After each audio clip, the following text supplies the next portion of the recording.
Hey everybody, this is a quick video to show you how to do a hard factory reset on a Samsung Galaxy M13.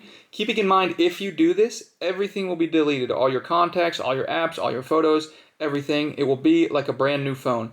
If you're okay with that, we can go ahead and proceed. All you need to do is when the phone is off, you're going to go ahead and press and hold the power button and the volume up button simultaneously.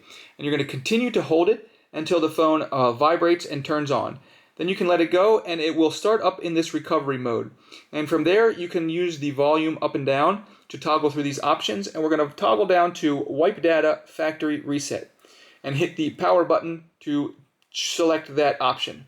Once we select that option, it will open the confirmation page, which wipe all user data. This cannot be undone. So once you toggle down to this factory data reset option and hit the power button, there's no going back. Everything will be deleted off your phone. If you're okay with that, go ahead and hit the power button to confirm it, and it'll take it a few minutes to go through the whole wiping and resetting process, at which point you can reboot your phone and you will be able to turn it on like it just came out of the box. Thanks a lot for watching. Have a great day.